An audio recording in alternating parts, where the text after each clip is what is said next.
Good morning, guys. Morning.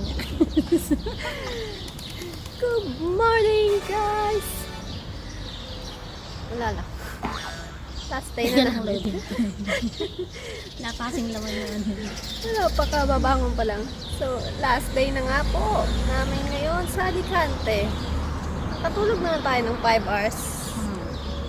Hindi kumpara ng isang araw. Isang 1 oras hour. lang. So yan, pupunta tayo ng beach again for the last day. Matutulog sa beach. Tulog lang po kami sa beach. Ang lamig dito. Bakit dun sa kwarto ang init? Sabi ko sa inyo, teacher, dito na tayo matulog sa labas. Ano talaga di nga kami matulog tayo. Ang dami pa ng bangkuan dito.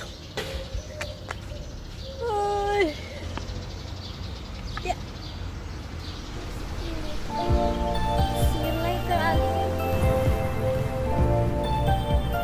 Beautiful palm tree.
Paligoy nga rin.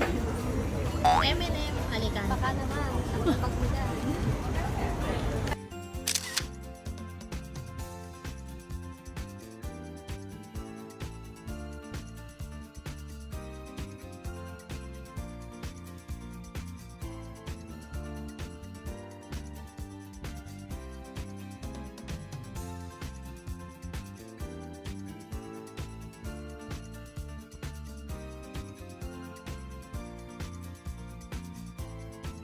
For this. Isang oras po. Isang oras.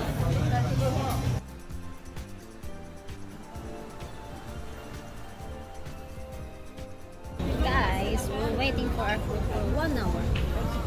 And we eat it only for 10 minutes. So, masarap naman siya, kaya nga lang. It takes forever bago dumating yung order. Salamat na lang at masarap. Yeah. Proud experience about food here in Alicante. Coke pa naman. Yung pa naubos. Hindi na naubos. Oo nga, ngayon lang. For the first time, nakaubos ako ng isang Coke. We had our food and we ordered paella. And this side. Yeah. The food is good, but the service is okay na sana eh. Masarap naman siya, kaso nga lang yung service nila guys sobrang masama. Sobrang hindi man lang nila kami sinabihan na ganun pala katagal kami maghihintay, tapos wala man lang silang binigay sa amin or hindi man lang nila kami kinausap. Wala man lang update. Yeah. Madami kumakain, pero yeah, takes forever bago dumating yung pagkain. So yeah, that's the review about this restaurant. Now we know the next time.